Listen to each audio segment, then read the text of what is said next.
Hello everyone. In this video, I will be discussing the types of pointers available in C++. With this pointer in particular, I will be discussing what is this pointer and how it is used in C++ programs. So let's go.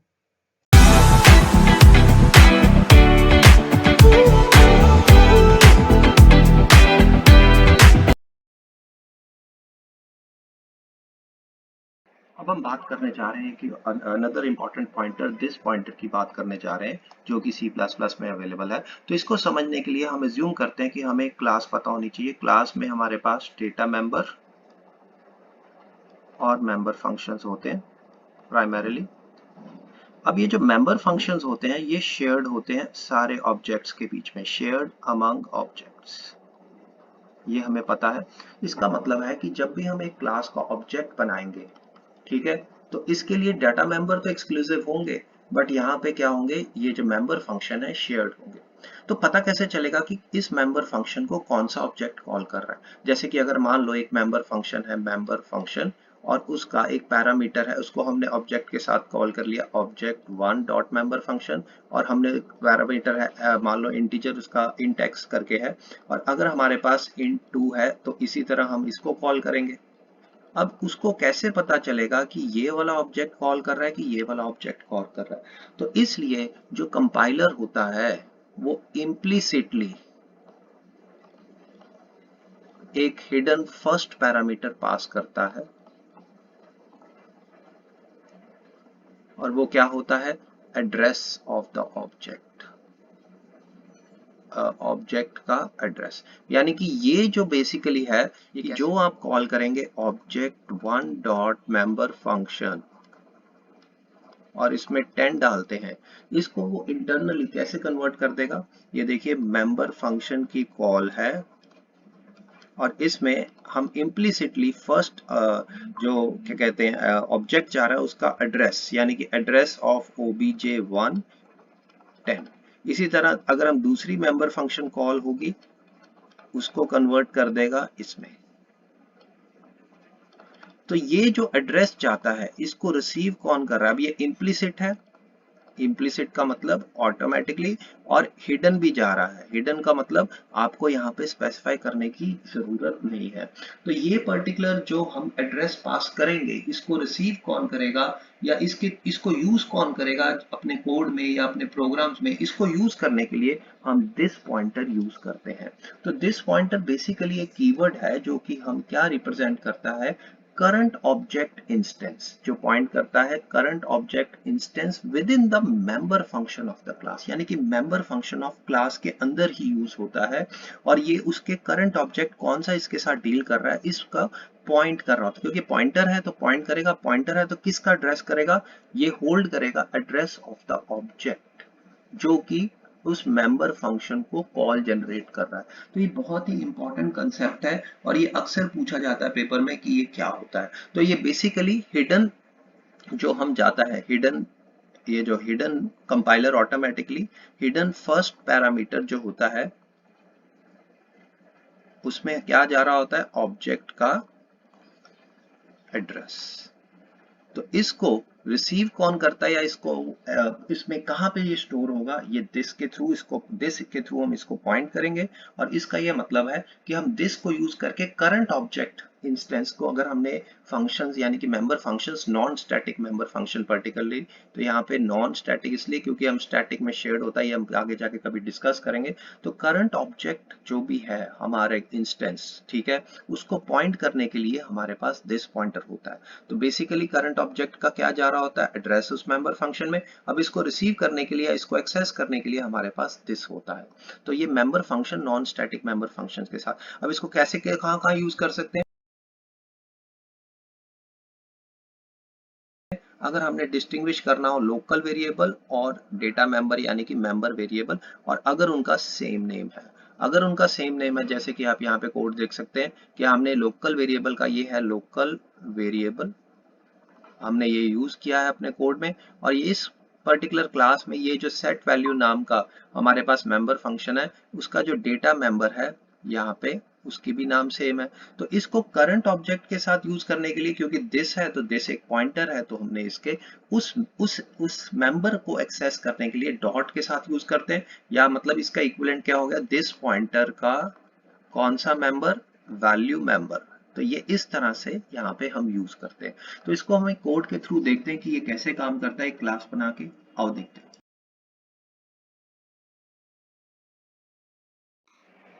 अब हम एक code बनाने जा रहे हैं जिसके अंदर हम दिस पॉइंटर का यूज करके बताएंगे। दिस कीवर्ड ही बोलते हैं इसको नॉर्मली। तो इसके लिए हम एक क्लास बना लेते हैं। मान लो उस क्लास का नाम है क्लास माई क्लास, और इसके कंटेंट्स हम बनाते हैं। तो इसमें हम एक वेरिएबल ले लेते हैं और उसको हम यूज कर लेते हैं प्राइवेट, और उसमें हम डाल देते हैं इंट वैल्यू। ठीक है, और इसके बाद हम इसमें एक पब्लिक मेंबर फंक्शन भी बना लेते हैं। अब पब्लिक में एक तो हम कंस्ट्रक्टर बनाते हैं, और कंस्ट्रक्टर आपको मालूम है कि माई क्लास, उसके बाद हम इसमें एक इंट वैल्यू, अगर एक लोकल यहाँ पे वेरिएबल लेके हम value okay is equal to val, ऐसे भी एक कंस्ट्रक्टर है जिसको हम यहाँ पे दे सकते हैं। तो यहाँ पे हमने इसको एक वैल्यू दे दी है जैसे कि आप देख सकते हैं, और इसके आगे हमें ब्रैकेट भी लगाना पड़ेगा, चाहे वो एम्प्टी है या कोई मैसेज नहीं भी देना। अब हम इसमें एक और सेट वैल्यू नाम का एक फंक्शन, मेंबर फंक्शन बनाते हैं ताकि हम उसकी यूज भी जनरेट कर सकें।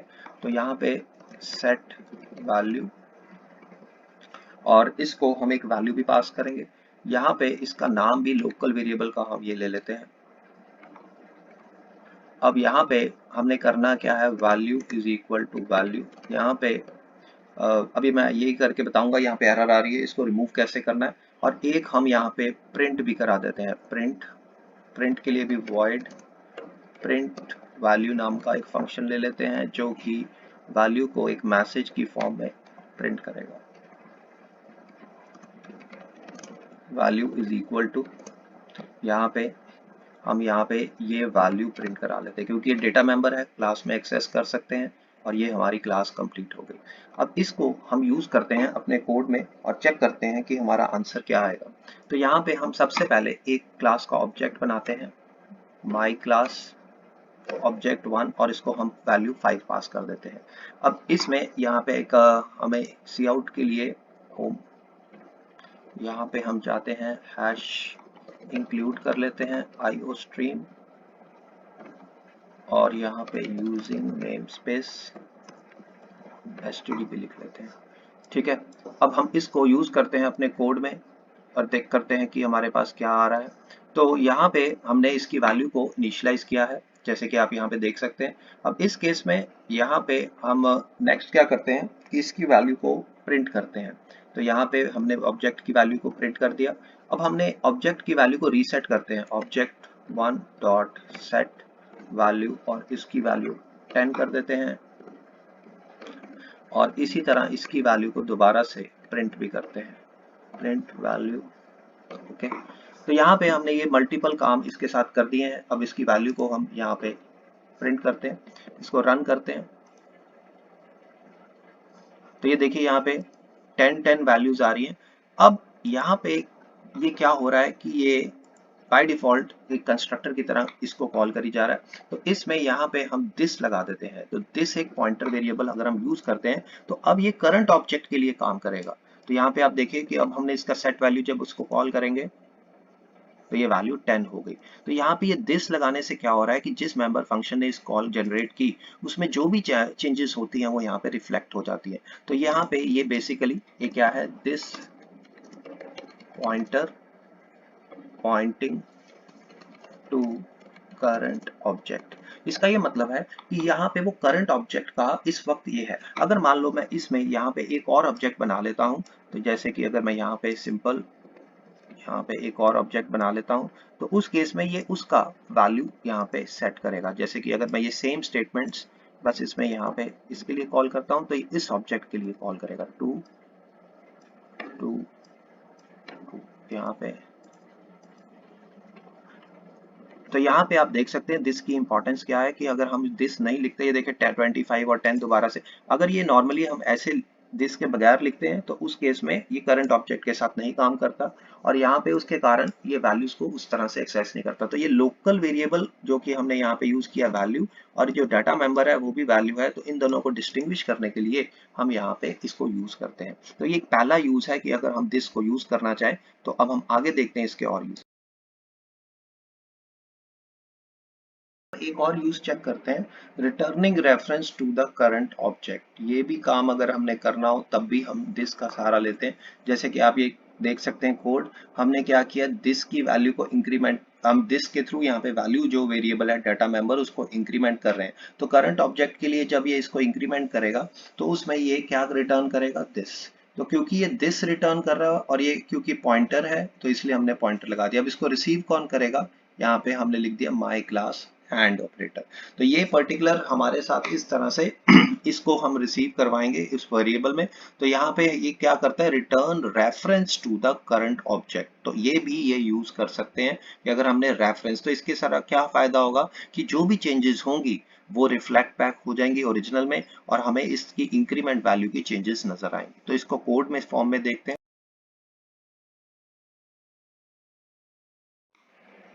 अब इसी कोड में हम वो फंक्शन भी ऐड करते हैं जो कि इसकी हम इंक्रीमेंट, ठीक है, इंक्रीमेंट कर देते हैं, वैल नाम का रख लेते हैं फंक्शन। अब इस फंक्शन को हमने पास क्या करना है, एक वैल्यू जो कि इसकी वैल्यू को इंक्रीमेंट करेगी। तो यहाँ पे बाय डिफॉल्ट वो इंक्रीमेंट कर दे, तो इस केस लिए हमने यहाँ पे इसका फंक्शन के अंदर रिटर्न रेफरेंस करना है। तो हम उसके लिए क्या लिखेंगे, दिस वैल्यू प्लस प्लस, ठीक है, यहाँ पे, और उसके बाद रिटर्न करेंगे हम रेफरेंस, तो उसके लिए स्टार दिस, ठीक है। और यहाँ पे क्योंकि हमने उस क्लास का रेफरेंस रिटर्न करना है तो रेफरेंस वेरिएबल के लिए हमने एंड लगा देना है, ठीक है। तो इसमें स्पेस नहीं आनी, ओके। तो इस तरह से हम यहाँ पे इसको इंक्रीमेंट करके देखते हैं। अब इस ऑब्जेक्ट की वैल्यू को हम यहाँ पे पहले ही प्रिंट करने से पहले इसको इंक्रीमेंट भी कर लेते हैं। यहाँ पे एक बार इसको यहाँ पे एंटर भी, और इस फंक्शन का नाम है increment value, INC increment value. और इसको एक बार कॉल करते हैं, एक बार और कॉल कर लेते हैं, object one dot increment value, और इसके बाद हम वैल्यू को प्रिंट भी करा देते हैं। तो प्रिंट वैल्यू, अब यहाँ पे देखिए इसको रन करके देखते हैं, और यहाँ पे आप देखिएगा, ये देखिए इसकी वैल्यू अब 12 हो गई है। ये बेसिकली इसलिए हुई है क्योंकि ये जो वैल्यू है इसके अंदर जो चेंजेस हो रही हैं वो दिस करंट ऑब्जेक्ट के थ्रू हो रही हैं, और उसका रेफरेंस हम रिटर्न कर रहे हैं। क्योंकि हमने रेफरेंस रिटर्न किया है तो जो भी चेंजेस होंगी वो रिफ्लेक्ट बैक हो जाएंगी। तो इस तरह से ये दिस यहाँ पे भी यूज कर सकता है टू रिटर्न अ रेफरेंस, ठीक है। तो यहाँ पे इसका ये भी एक काम है। अब दिस पॉइंटर एक और काम के लिए यूज किया जा सकता है कि to pass the current object to the function. तो यहाँ पे आप कोड में देखें कि हमने एक फंक्शन बनाया और उसको हमने करंट ऑब्जेक्ट पास करना है, बट ऑब्वियस जब पास करेंगे तो रिसीव करने के लिए उस क्लास का ऑब्जेक्ट, तो उसके लिए हमने माई क्लास पॉइंटर वेरिएबल ऐसे डिक्लेयर किया हुआ है। तो इस तरह से हम उसको डिक्लेयर जरूर करेंगे क्योंकि दिस एक पॉइंटर होता है, तो उसको रिसीव भी हम पॉइंटर के साथ ही करेंगे। तो इसको हम कोड की फॉर्म में देखते हैं कि ये कैसे काम करता है।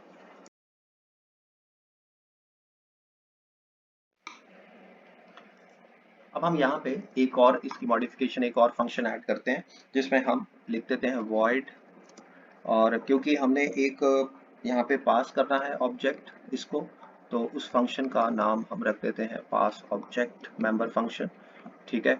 और इसके अंदर हम एक और फंक्शन को कॉल जनरेट करते हैं, और ताकि हम शो करें एक्सटर्नल फंक्शन, और उसको हमने क्योंकि पास करना है करंट ऑब्जेक्ट तो हमने यहाँ पे लिख दिया दिस, ठीक है। और यहाँ पे हम जो एक्सटर्नल फंक्शन है उसके बना देते हैं। तो उसके लिए हम लिखते हैं void और एक्सटर्नल, क्योंकि हमने उसमें एक्सटर्नल में पास ही करना है फंक्शन के स्पेलिंग क्या है, HTML फंक्शन।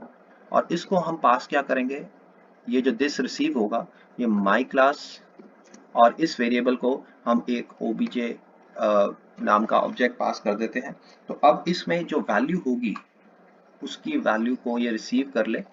हम करेंगे यहाँ पे सॉरी ऑब्जेक्ट, क्योंकि यहाँ पे obj है, यहाँ पे वैल्यू, ठीक है। तो यहाँ पे जब हम इसको यहाँ पे पास करेंगे तो यहाँ पे आप देख सकते हैं कि हम अगर इस ऑब्जेक्ट को पास करना चाहते हैं तो वो भी हमारे लिए पॉसिबल है। तो हम इसमें लिखेंगे ऑब्जेक्ट डॉट पास ऑब्जेक्ट। ठीक है। तो अगर हम इस वैल्यू को यहाँ पे, ऑब्जेक्ट की वैल्यू है, हमने इसको यहाँ पे वैल्यू साइन की हुई है, जो भी हम करेंगे तो यहाँ पे देखिए जब इसको रन करते हैं, बट ऑब्वियस हमने प्रिंट भी कर लेनी चाहिए थी यहाँ पे वैल्यू, तो यहाँ पे हम इसकी वैल्यू को प्रिंट भी करते हैं। तो मतलब एक तरह से पास तो हो ही गया। अब इसकी वैल्यू को हम इंक्रीमेंट कर लेते हैं यहाँ पे, ठीक है, और फिर प्रिंट करते हैं ताकि हमें थोड़ा सा इसका यूज भी नजर आए।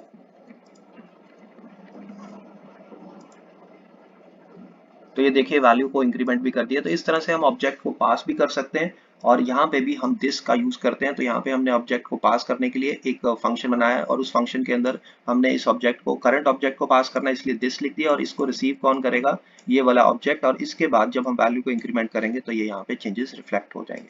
तो इस तरह से ये ऑब्जेक्ट में हम पास भी कर सकते हैं, और इसके लिए हम दिस यूज करते हैं। तो हम दिस पॉइंटर को कंपेयर भी कर सकते हैं ऑब्जेक्ट्स के थ्रू, ऑब्जेक्ट्स के लिए, ऑब्जेक्ट्स को कंपेयर करने के लिए भी यूज कर सकते हैं। तो यहाँ पे आप देख सकते हैं कि हमने अगर एक पर्टिकुलर फंक्शन बनाया है कंपेयर करने के लिए, और इस कंपेयर में हमने पास क्या किया है, अनदर ऑब्जेक्ट। तो उस ऑब्जेक्ट का रेफरेंस पास करने के लिए हमने ऐसे लिख दिया, और कॉन्स्ट, क्योंकि हमने उसकी वैल्यू चेंज नहीं करनी, और ये हमें वैल्यू रिटर्न करके ट्रू एंड फॉल्स की फॉर्म में आंसर दे देगा। तो हमने करंट ऑब्जेक्ट और दूसरे ऑब्जेक्ट जो हमने पास किया है उसको कंपेयर करने के लिए अगेन दिस का सहारा लिया है। तो इसको भी हम एक कोड के थ्रू देखते हैं कि ये कैसे काम करता है।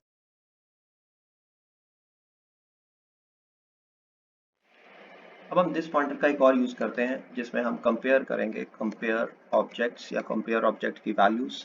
तो इसके लिए हम पास क्या करेंगे, इसको एक यहाँ पे कॉन्स्ट मेंबर फंक्शन अनदर, मतलब कॉन्स्ट इसलिए लिख दिया ताकि हम उसकी वैल्यूज को सिंपल यहाँ पे रिटर्न कर देंगे। हम सिंपल एक value, boolean value, true and false. यहाँ पे हमने एक अनदर ऑब्जेक्ट उसको पास करेंगे, कॉन्स्ट इसलिए लिखा है क्योंकि हम उसकी वैल्यू को चेंज नहीं करेंगे। तो इसमें this value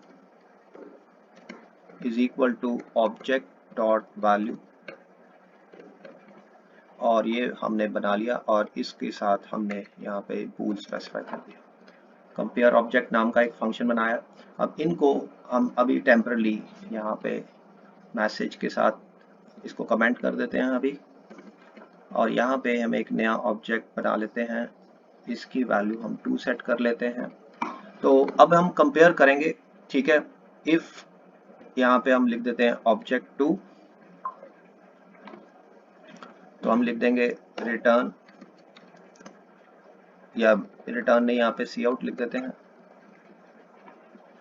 both have same values, ठीक है, और सेमी कॉलन एंडलन भी लिख देते हैं, और एल्स पोर्शन में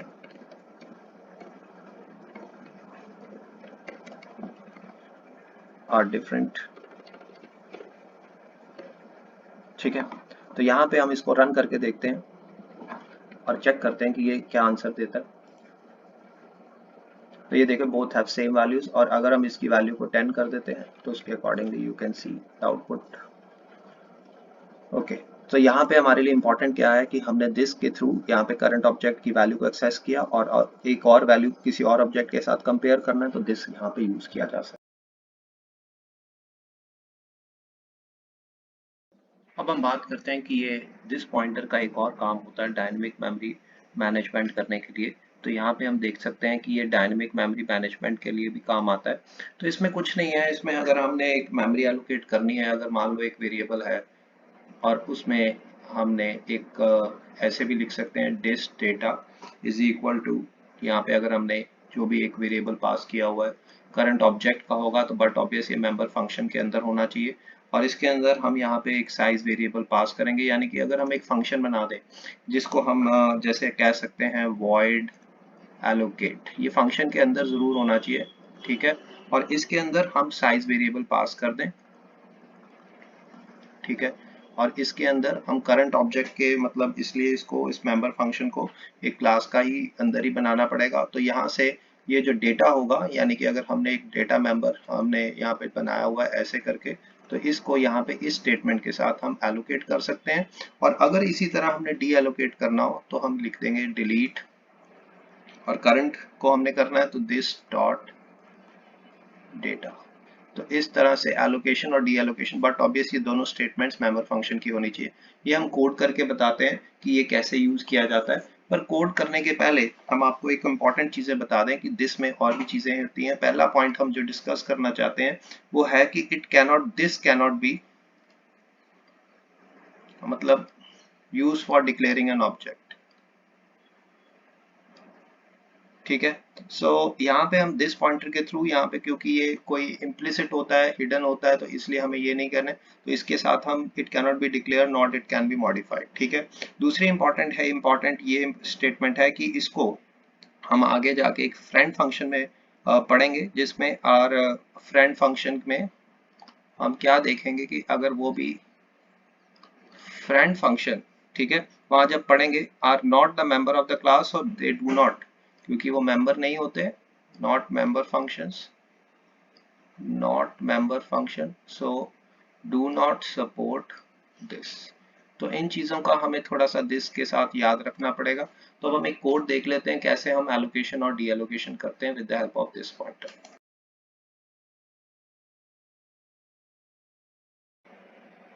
अब दिस के साथ शो करने के लिए मैं यहाँ पे कि वो एलोकेशन डी एलोकेशन में काम आता है, तो मैं एक क्लास बना लेता हूँ।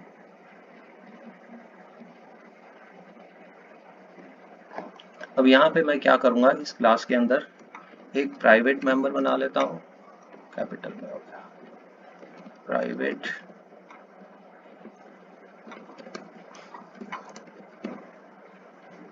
और एक पब्लिक बना लेता हूँ। अब इस पब्लिक में पहले तो मैं कंस्ट्रक्टर बनाता हूँ, तो कंस्ट्रक्टर के लिए माई क्लास, उसके बाद मैंने क्योंकि यहाँ पे एक डेटा मेंबर यूज किया है तो मैं उसको इनिशियलाइज कर देता हूँ डेटा मेंबर को कॉलन डेटा, और इसको क्योंकि पॉइंटर है टू द int टाइप तो हम यहाँ पे नल पॉइंटर के साथ इनिशियलाइज कर देते हैं, और यहाँ पे हम उसको ऐसे डिक्लेयर कर देते हैं। अब हम एक मेंबर फंक्शन एलोकेट बनाते हैं। अब ये मेंबर फंक्शन कोई वैल्यू रिटर्न नहीं करेगा, तो हम यहाँ पे एलोकेट के साथ void भी लिख देते हैं। अब इस मेंबर फंक्शन को हम पास करेंगे साइज। अब ये साइज किस टाइप का होगा ये हमें लिखना पड़ेगा, इंट साइज। अब हम यहाँ पे एलोकेशन करना चाहते हैं उस पर्टिकुलर मेंबर को, तो यहाँ पे हम क्या लिखेंगे, this data is equal to new. अब हमने यहाँ पे एक इंट का एरे देना है और इसको हमने साइज दे दिया। ठीक है, तो ये हमारे पास एलोकेशन कर देगा इस तरह से। और यहाँ पे हम एक और फंक्शन बनाएंगे डी एलोकेट। अब इसमें भी हमने कुछ रिटर्न नहीं करना, तो हम यहाँ पे सिंपल इसको कॉल करेंगे जब भी करेंगे, इसमें हम लिख देंगे डिलीट। उसके बाद हम डिलीट के आगे जो भी हमें एरे को डिलीट करने के लिए लिखना पड़ता है, और यहाँ पे हम लिखेंगे दिस डेटा। और बाद में क्योंकि हमें मालूम है वो डैंगलिंग ना बन जाए, तो हमें इसको नल पॉइंटर के साथ इनिशियलाइज भी कर देना चाहिए, साइन भी कर देना चाहिए नल ptr। तो ये देखिए हमने एलोकेट और डी एलोकेट के दो फंक्शंस बना लिए हैं। अब इसको यूज करते हैं माई क्लास में, माई क्लास का ऑब्जेक्ट 1, ठीक है, और इसकी वैल्यू हम यहाँ पे कोई वैल्यू इसको देंगे, लेट अस से 5, जिसमें हम नहीं, इसको पहले कॉल ही करेंगे क्योंकि हमने यहाँ पे ऑब्जेक्ट को ऐसे नहीं क्रिएट किया। और इसके साथ हम यहाँ पे एलोकेट करेंगे इसकी वैल्यू, जो कि हम इसको पास करेंगे साइज जो हमने करना है ऑब्जेक्ट 1 जो हमने बनाया है। अब ये एक एरे डिक्लेयर करेगा, इसमें एलोकेट करेंगे, और इसमें एरे डिक्लेयर कर रहे हैं मान लो 5 का, ठीक है, तो 5 एलोकेट कर देगा इंटीजर्स के लिए। अब अगर हम इसको पॉपुलेट करना चाहते हैं तो वो अब अलग से इसके लिए फंक्शन बना सकते हैं, बट मैंने यहाँ पे आपको सिर्फ एलोकेशन और डी एलोकेशन बतानी है, तो इसलिए मेरे पास यहाँ पे एलोकेट हो गया और इस तरह से डी एलोकेट भी हो गया। ठीक है, तो यहाँ पे अगर मैं मैसेज डाल दूं कि मेमोरी एलोकेटेड तो वो भी चलेगा, जैसे कि आप यहाँ पे डाल सकते हैं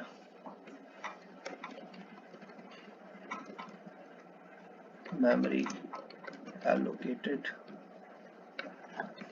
ठीक है, और बट अब दूसरी जगह भी डाल दें तो डी एलोकेट, ओके यहाँ पे 1 डाल दें।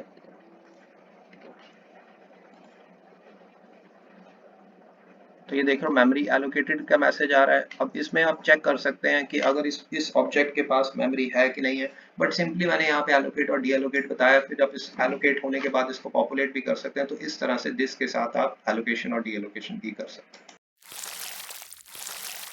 Subscribe, like, share